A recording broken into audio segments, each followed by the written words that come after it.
Uma ótima tarde a você. Começa agora a segunda edição do Agricultura BR desta quarta-feira, dia 6 de abril. Que bom que você está conosco, que nos acompanha agora pelas antenas parabólicas, também pelo portal sba1.com, é o portal do agronegócio, notícias, informações, bons negócios você encontra por aqui, também transmitindo pelo YouTube, Facebook, TV, NET, Claro TV, você acompanha o nosso sinal, Anel TV no Brasil e no Paraguai, e a partir deste momento, o sinal aberto em todo o Mato Grosso do Sul pela TV Imaculada Conceição, que está linkada conosco. E eu começo o programa de hoje falando sobre pecuária, falando a respeito do que vem acontecendo em relação às bonificações e onde que tem acontecido, né? Para onde que o gado que está sendo melhor bonificado está indo. E para falar a respeito deste assunto, eu recebo aqui meu amigo, meu colega aqui do Canal do Boi, Jorge Zaidan, titular do programa Mais Pecuária, que fala conosco um pouco a respeito deste assunto. Jorge, boa tarde, seja bem-vindo. Boa tarde, Fabiano. Obrigado pelo convite de participar aqui do Agricultura BR. Bom, hoje o que nós temos no cenário do gado gordo é o seguinte, tem os preços da arroba que estão estáveis para o chamado boi comum. Eu acho que nem deveria ter esse nome, boi comum, como se fosse um boi que não tivesse qualidade. Não, são animais de qualidade que são ofertados ao mercado, mas que têm uma remuneração que é para o animal destinado ao cenário, ao mercado interno, ou seja, para nós brasileiros, 75% os consumidores brasileiros representam do consumo de carne bovina. E temos também o cenário de preços bonificados. São animais que recebem da indústria frigorífica algo a mais acima da arroba praticada numa praça pecuária. E é o que tem dado sustentação hoje até para o indicador de boi gordo do CPEA, que ontem fechou com mais um dia de alta a R$ 201 por arroba. Em São Paulo, segundo a Scott Consultoria, o tal boi comum está sendo cotado há muito tempo a R$ 192. Então hoje a bonificação ainda é pouco usada, poucos pecuaristas recebem bonificação, o que é uma pena, mas nós temos um estudo do GPB, o Grupo Pecuária Brasil, que trouxe as bonificações pagas na segunda quinzena de abril. Eu vou chamar uma tela para a gente começar essas explicações.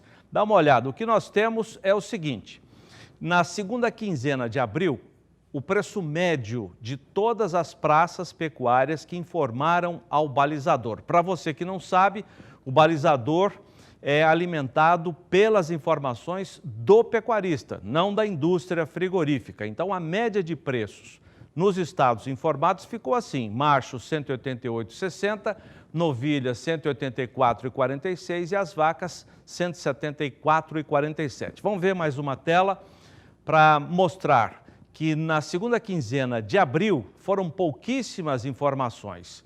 8.356 abates. Isso é porque não está tendo negócio mesmo. Apenas 26% desse total de abates é que o gado recebeu bonificação. Muito pouco, 26%. Vamos mais uma tela. Você vai ver agora a bonificação paga ao chamado boi Europa, ou seja, a carne que é exportada para o bloco europeu. Desses 26%, apenas 7% receberam essa bonificação para o boi Europa e, na média, ficou em R$ 2,50 acima do preço pago na praça. Vamos ver outro destino agora, JBS Angus, apenas 18,5% daqueles 26% do total de 8.300 abates informados. A média de bonificação, R$ 4,00 por arroba. Vamos mais um destino agora. Cota Hilton, muito pouco, 3,7% dos 26% que receberam bonificação. A média de preço ficou em R$ 2,00 acima do preço da arroba. Agora vejam só, veja Fabiano, a bonificação para o mercado chinês. 70% dos 26%, ou seja, a grande maioria das bonificações informadas foi para o boi China. E a média de bonificação quase 5 vezes a mais do que a de outros destinos, exceto a cota Hilton, como nós mostramos, né? O JBS, melhor dizendo, que foi R$ 4,00, mas cota Hilton R$ 2,00, isso aí R$ 9,50. É o que tem dado sustentação, eu citei agora o indicador de preços do CPEA, né? Que ontem fechou em R$ 201,00, sendo que nas praças a cotação está em R$ 190, R$ 180,00, dependendo da praça. O indicador CPEA, que tem como base São Paulo, R$ 201,00 foi o fechamento em alta de ontem. Essas exportações é que tem dado sustentação ao indicador e tem, Fabiano, se não tem dado alta nos preços nas praças, pelo menos tem mantido as cotações estáveis. Tá certo, Jorge Zaidan, obrigado pela participação, obrigado por ter vindo aqui no Agricultura BR. Você volta logo mais no Mais Pecuária. Mais Pecuária, 4h30 da tarde no horário de Brasília, todos estão convidados. Tá certo, Jorge Zaidan. Bom, e é logo depois da terceira edição do Agricultura BR. E olha só, Zaidan, vou aproveitar que você está aqui e vou trazer a participação do professor Marcos Fava Neves. Nós perguntamos para ele que é especialista em planejamento estratégico do agronegócio, uma das maiores autoridades do setor do país e também fora do Brasil, a respeito do ciclo pecuário. A questão do que vem acontecendo nos últimos anos, como é que a cadeia produtiva da pecuária de corte tem se posicionado e, principalmente, como é que fica a relação de demanda, de consumo e oferta de carne bovina a partir de agora, com o tal do Covid-19. O ciclo pecuário tem sempre as suas características peculiares, né? Uma coisa importante hoje é ver como que o fluxo de informações, de tecnologia, presença de aplicativos, está alterando um pouco desse comportamento. Em relação a como vão se comportar os preços, né, nos diferentes estágios aí da cadeia produtiva no segundo semestre, vai depender efetivamente do driver de demanda, principalmente, porque esse é que está variando mais violentamente do que o driver da oferta de animais, né? E o driver de demanda internacional boa, né? Nacional com pouco de queda e quem sabe com a retomada das atividades ela se normaliza e a volta dos restaurantes. É esse o ponto principal a ser observado para se entender se podemos ter alterações naqueles comportamentos tradicionais aí do ciclo pecuário. Eu acho que hoje nós estamos vivenciando uma situação muito diferente do que foi vista em momentos anteriores. Então, algum tipo de turbulência ainda durante a presença da política de isolamento e depois durante a retomada é esperado. E o risco maior que nós não podemos correr agora é a infecção nos frigoríficos brasileiros.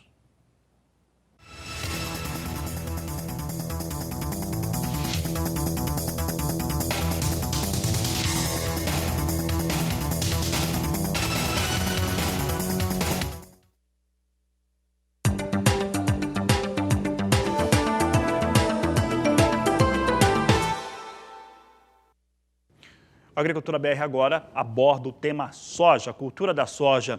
E fizemos um estudo aqui, a equipe do Canal do Boi e a Agricultura BR, trazendo para você como é que está a comercialização da safra, tanto na campanha 2019-2020 quanto na 2021. Escolhemos 3 estados, a colheita da soja já ocorreu, evidentemente. Escolhemos 3 estados para trazer nesta quarta-feira: Paraná, Mato Grosso do Sul e Mato Grosso. Falando da campanha 2019-2020, a média em relação ao que está sendo comercializado alcança 80%. Vamos dar uma olhada agora no gráfico, como é que vem esses 3 estados em termos de comercialização. Eu trago o primeiro destaque aqui do Mato Grosso. De acordo com o Instituto Mato Grossense de Economia Agropecuária, a comercialização da soja 19-20 em Mato Grosso chegou a 81,9%, de acordo com os dados de comercialização divulgados pelo IMEA nesta última segunda-feira. Já no estado do Paraná, o Departamento de Economia Rural da Secretaria de Agricultura Paranaense divulgou dado de comercialização também na segunda-feira a 74%. Então, safra 19-20 no Paraná, 74%.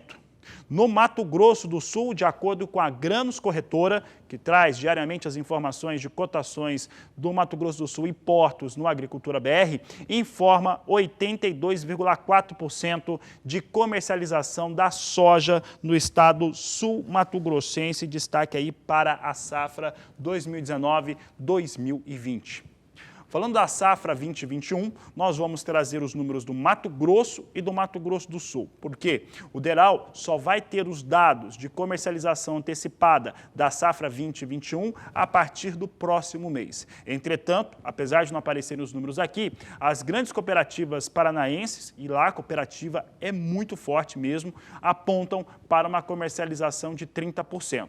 Os dados que eu vou mostrar aqui, então, são do Mato Grosso, números do IMEA, e também Mato Grosso do Sul, números da Grãos Corretora. Veja comigo como é que vem a situação, então, nesses dois estados, comercialização da soja, safra 2021.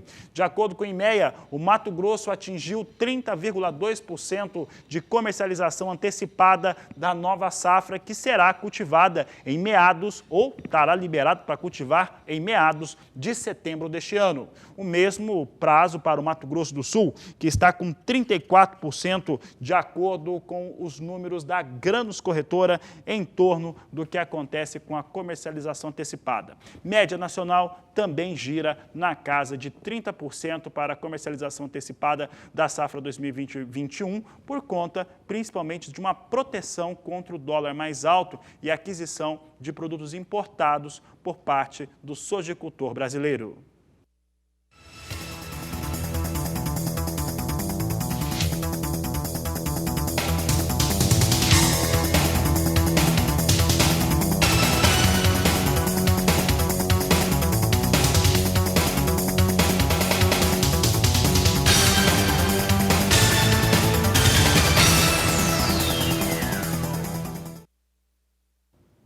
E ainda falando sobre comercialização de soja, falando da safra 19-20, nós vamos trazer agora a participação do economista do DERAL, o Marcelo Garrido, que fala como é que está a situação dessa comercialização da soja paranaense, que vem muito mais acelerada que na safra passada.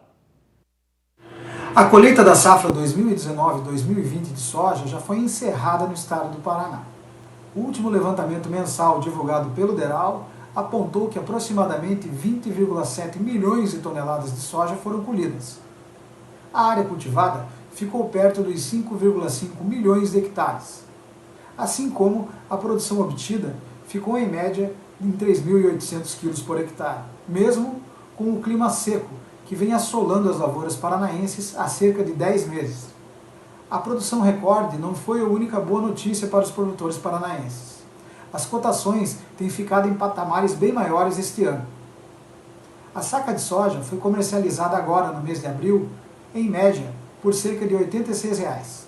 Há um ano, em abril de 2019, a mesma saca de soja era comercializada por cerca de R$ 67.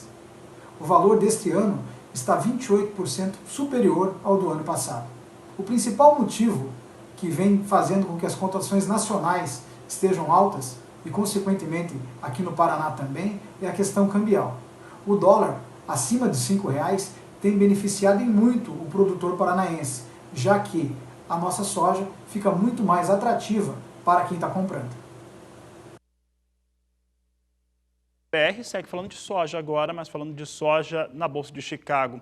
Hoje nós não tivemos nenhuma confirmação de novas vendas, não teve China se movimentando e o fato é, e esse dado é bem interessante, um levantamento que foi apresentado na manhã desta quarta-feira lá nos Estados Unidos mostra o pior cenário de confiança do produtor rural norte-americano dos últimos anos. Então, o produtor rural de lá está extremamente preocupado, porque a situação é grave para os norte-americanos por conta do preço pago para milho, que está desesperador, está muito abaixo, já está abaixo daquilo que é considerado remunerável. Soja acontece também, porque a China, apesar de eventualmente apresentar alguma compra, não tem comprado soja americana, tanto que o Brasil não para de bater recorde, a expectativa para maio é mais um grande volume de soja vendida no Brasil. E o setor de carnes, esses abates, não são abates, na verdade é chamado de eutanásia, de rebanho suíno nos Estados Unidos, mostra como a preocupação do produtor norte-americano é grande. E por lá, as coisas só têm andado, no caso da soja, quando tem informação nova de alguma venda, e não tem. Com isso, a soja recua. Você vê que a soja vai perdendo mais de 0,5% agora, vem com 0,7% de queda para a soja negociada em Chicago. Julho a $8,34 o bushel, agosto 8,35, setembro $8,35 mais 6 e a posição de novembro a $8,41 por bushel são os negócios que trazemos agora com soja em Chicago. O que tem determinado preço para a soja aqui no Brasil, principalmente nos portos e mercado físico, mostrando um ótimo cenário, é a desvalorização do real frente ao dólar. E hoje, mais uma vez, o Brasil lidera essa desvalorização. O real brasileiro é a moeda talvez a mais desvalorizada no mundo. Por que isso ocorre? Primeiro, por conta do chamado conflito político que há no Brasil, e é inegável que existe um conflito político entre os poderes, e isso tem feito com que os investidores no Brasil fiquem nervosos. Isso é um fato diário. Só que tem um elemento novo. Uma importante empresa de análise de risco trouxe um novo rebaixamento para o Brasil e isso assustou o mercado. Daqui a pouco o Pulga vai explicar essa situação aqui no Agricultura BR, mas antes eu mostro o que esse cenário que eu acabei de descrever, ele traz para o dólar. É um dólar em elevação. Nós temos aqui 1,5% de alta para o dólar neste momento, negociado a R$ 5,67 mais 4 são os valores negociados para a moeda norte-americana. Fala então com o Walter Pulga Júnior, que já está nos aguardando para entrar conosco aqui, para a sua participação. Pulga, você estava ouvindo o que eu estava dizendo, esses dois elementos aí que eu citei, né, a questão do conflito político dentro do Brasil e esse rebaixamento da Fitch, uma empresa de análise de risco, né, analisando as contas brasileiras aqui, não estão levando muita fé. Walter Pulga, boa tarde, seja bem-vindo. Boa tarde a você, boa tarde a todos. Você lembrou bem, nós temos conflito político e agora entre poderes, né? Entre quem representa a justiça, o executivo e o legislativo. É uma situação que traz insegurança para o investidor e, lógico, isso leva aí a uma corrida para o que há de liquidez no mercado. E liquidez é com o dólar. São motivos importantes que levam, lógico, é um motivo importante que leva aí à procura de dólares. Há também, e você lembrou muito bem, o rebaixamento da classificação de risco do Brasil pela agência internacional Fitch. Ela é muito respeitada em todo o mundo, é uma agência de análise de risco e ela parte do pressuposto de que conflito político e crise econômica à vista rebaixa, lógico, a taxa de risco, vamos dizer assim, né, a classificação de risco do Brasil. Ou seja, o Brasil passa a ser um país arriscado. Isso corrobora com o que os investidores já têm feito recentemente. Uma retirada agora em abril de esse ano até abril, 6 bilhões de dólares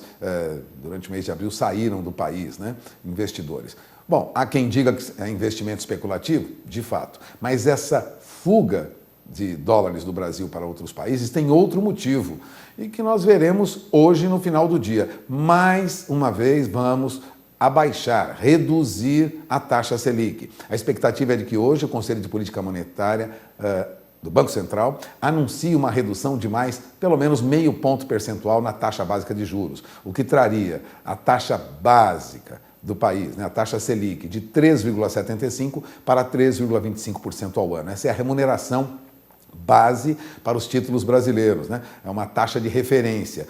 Se isso ocorre, lógico, o Brasil passa a não ser um bom investimento. Daí também a fuga dos investidores. Nós não pagamos tanto quanto pagávamos no passado. Por isso, há uma fuga desses recursos. Tudo isso leva aí a uma visível, né, uma alta do dólar frente ao real. Neste momento, a R$ 5,67 mais 99, o dólar sobe 1,62%. Se bem que já passou hoje de 5,68 e ruma para a faixa de 5,70. Não será surpresa se isso ocorrer ainda hoje. O dólar teve, durante a manhã, alguns momentos de valores mais baixos, chegou a 5,57, mas agora sobe de novo. E o que ocorre no mercado de bolsa enquanto isso? Bom, temos aí influência positiva lá de fora. Em Wall Street, os principais índices das bolsas americanas sobem, né? Há esperança aí de redução, pelo menos de diminuição das restrições por conta do coronavírus. Isso traz aí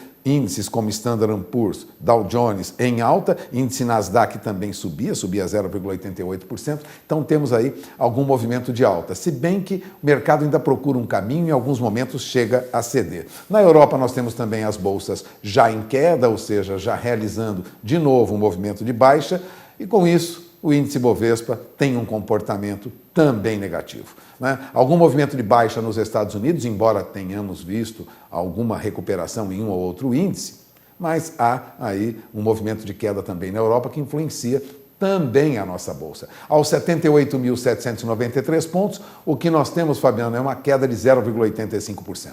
E o nosso índice Bovespa só não cede mais porque algumas empresas que têm ações na Bolsa, como Magazine Luiza e a Via Varejo, né, que controla a Casas Bahia, têm tido alta no mercado hoje. Então os papéis dessas empresas sobem por conta de aumento da comercialização via internet, isso traz algum alento para os comerciantes, as lojas estão fechadas, mas o delivery de produtos comprados na internet tende a aumentar agora. E na retomada de um ou outro negócio, há uma alta das ações. Mas vale lembrar que o petróleo perde preço no mercado hoje e junto com a queda do preço do petróleo, as ações da Petrobras vêm em baixa. Nosso índice Bovespa, portanto, vem em queda, eu vou repetir, na faixa aí. Vamos ao índice Bovespa? Índice Bovespa aos 78.766 pontos agora, cai neste momento quase 0,90%.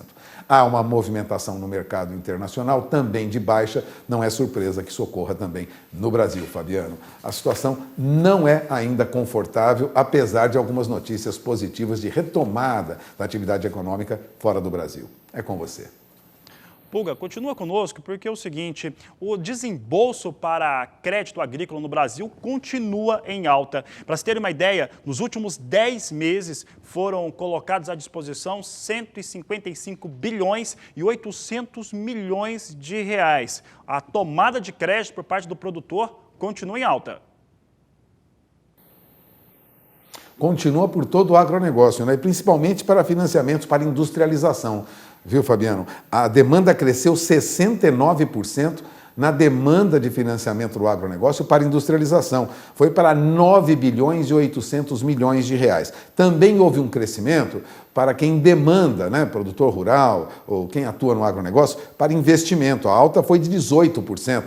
Os empréstimos chegaram agora a quase 42 bilhões de reais. E há também um aumento para custeio. Veja, 11% de demanda para financiamento do agronegócio destinado a custeio, 86 bilhões, mais de 86 bilhões de reais. Agora, quando falamos de contratação, de financiamento do agronegócio para comercialização, eles recuaram. Recuaram quase 14%, caíram aí para quase 18 bilhões de reais. Segundo dados do Banco Central, nos últimos 2 meses, quando o país viu aí o avanço do coronavírus se alastrar, causando milhares de mortes, impactos aí devastadores na economia, os desembolsos do crédito rural chegaram a quase 31 bilhões de reais, ou seja, 32% mais do que em março e abril do ano passado. Então, avança a crise econômica, os problemas, né? E há um maior pedido de financiamento. E mesmo diante das turbulências, os bancos privados e as cooperativas de crédito continuaram a crescer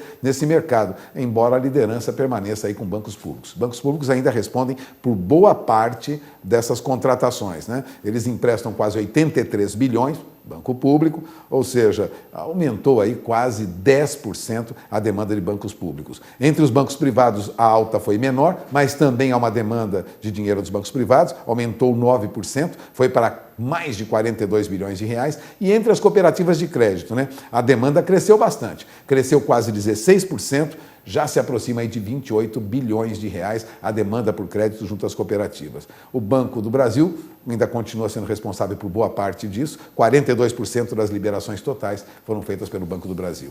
A demanda por recursos cresce, e cresce rapidamente, notadamente agora em época de preocupação, né? E nessa época de preocupação com o desenvolvimento da atividade econômica. O agronegócio precisa de financiamento, viu, Fabiano? É com você. Obrigado, Pulga. Uma boa tarde a você. Bom, por aqui a gente falou muito de dólar, né? Porque esse é o elemento que tem trazido né, os balizadores para a soja negociada no Brasil. Soja que vem com alta expressiva nessa quarta-feira. Olha o preço, esse é o preço pago para o mercado pronto, R$ 110 o valor da saca de 60 quilos, R$ 110 é a referência para os portos de Santos e Paranaguá. Neste momento, valores em alta, portanto, para a soja negociada aqui no Brasil, principalmente nos portos, é o dólar fazendo e trazendo esses efeitos para a oleaginosa. Olha, e hoje até que chegou uma chuva aí por alguns estados, Paraná tem chuva, Mato Grosso do Sul também, ela deve avançar aí pelo centro-oeste para o Mato Grosso. Entretanto, a estiagem ou a chuva escassa tem trazido prejuízos em todos esses estados. Paraná, Mato Grosso do Sul, que são os lugares onde está com risco maior, mas no Mato Grosso também. Estiagem coloca em risco a produção de milho em segunda safra e é o que nós vamos conferir agora na reportagem de Valdir Pacheco. O milho safrinha no Mato Grosso começa a sentir os efeitos da estiagem no estado, situação que pode frustrar a previsão de boa safra do cereal este ano. Algumas regiões estão recebendo baixos volumes de chuvas nas últimas semanas e justamente na fase atual de enchimento dos grãos, que é sensível ao déficit hídrico, que de acordo com a meteorologia chegou a ser de 62,96% na região sudeste, 63,97% para a região centro-sul e oeste, 68,49%. As expectativas eram positivas para o desenvolvimento das lavouras no estado, pois grande parte dos produtores realizaram a semeadura dentro da janela considerada ideal e com o crescente aumento dos preços do cereal nos últimos meses, muitos produtores ampliaram suas áreas de semeadura do cereal. Diante desse fato, a expectativa do IMEA, Instituto Mato Grossense de Economia Agropecuária, é colher uma área de 5.190.000 hectares no estado. Se comparado à área cultivada na safra passada, um aumento de 6,9%. Agora, quando se fala em produtividade, o veranico, nome dado pelos produtores para a estiagem, nas regiões centro-sul, sudeste e oeste do estado, pode causar uma redução do potencial produtivo do cereal, o que deve produzir impacto na produtividade de Mato Grosso em 1,03 saca por hectare, na comparação da última projeção de janeiro e fevereiro deste ano, segundo a entidade. Assim sendo, o rendimento médio das lavouras passa a ser considerado 104,98 sacas por hectare, volume 5,15% inferior ao da safra 2018-2019. Entretanto, a produção aumentou 0,84% se comparado ao último levantamento do IMEA, sustentada pela maior área cultivada, gerando a expectativa de produzir 32.710.000 toneladas do cereal para o estado. De Sinop, Mato Grosso, Valdir Pacheco.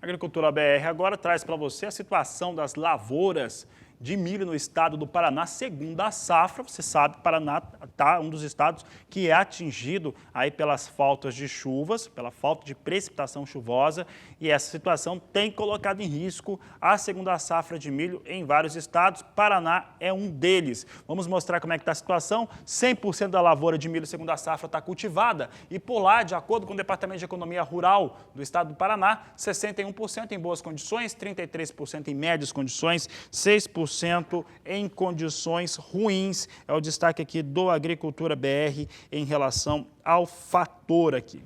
Para falar a respeito deste assunto, nós trazemos agora o depoimento de Edmar Gervásio. Ele é técnico do DERAL na área de administração e pesquisa em relação ao que acontece com o milho desenvolvido por lá, e ele explica como é que estão os parâmetros para a produção de milho em segunda safra paranaense. A safra de milho 2019-2020 do estado do Paraná podemos considerar até o momento uma safra boa. A primeira safra, que plantou aproximadamente 352 mil hectares, colheu aproximadamente 3,5 milhões de toneladas, ou seja, colheu mais do que era inicialmente previsto, com um rendimento muito próximo a 10 mil quilos por hectare. Já a segunda safra, que está no campo, vem sofrendo com a estiagem, que é uma das maiores do estado do Paraná. Essa estiagem está trazendo perdas ao produtor e reduzindo a qualidade do cereal que está no campo. A perda estimada até o momento é em torno de 600 mil toneladas, enquanto que nós prevíamos inicialmente uma produção de 12,8 milhões de toneladas, hoje a previsão é 12,2 milhões de toneladas para uma área de 2,3 milhões de hectares. A região nesse momento que é mais afetada é a região oeste do estado, Toledo e Cascavel, que é onde se plantou um pouco mais cedo e já está vislumbrando-se os problemas em decorrência dessa seca. A região norte ainda não aponta perdas, mas tem um cenário, um viés negativo justamente porque ela sofre também os impactos dessa seca. A expectativa é que tenhamos uma normalização, ou pelo menos uma redução das perdas e uma melhora das lavouras com a previsão de chuva que pode acontecer essa semana, entretanto, ainda não efetivamente confirmada no campo.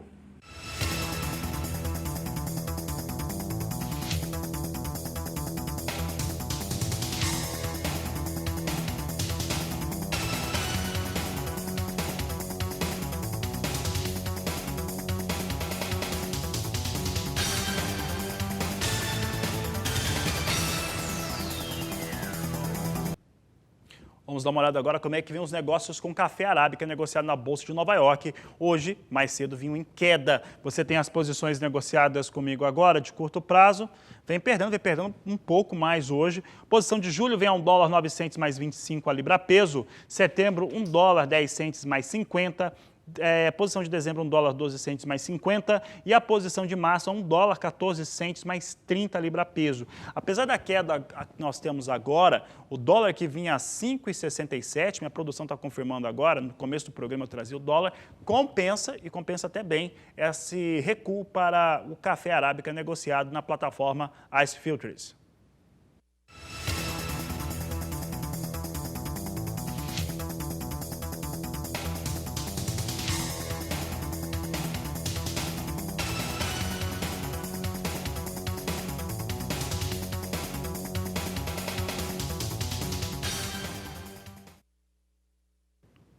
Fala agora de café robusto, negociado na Bolsa de Londres. Por lá a queda continua. É a entrada do café vietnamita no cenário internacional. Com isso, há recuo para as posições. Isso é praticamente diário. Hoje cai pouco, está próximo à estabilidade, mas vai caindo. Posição de julho a $1.197 a tonelada, com recuo de 0,25%.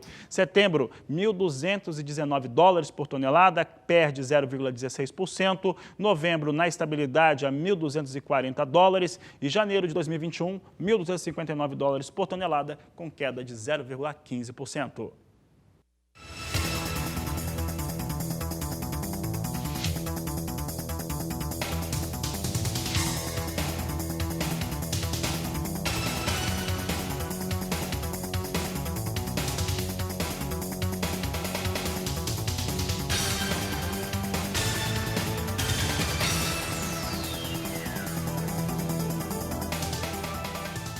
O Agricultura BR encerra por aqui. Nós voltamos na terceira edição às 16 horas, no horário de Brasília. A todos uma ótima tarde e até mais.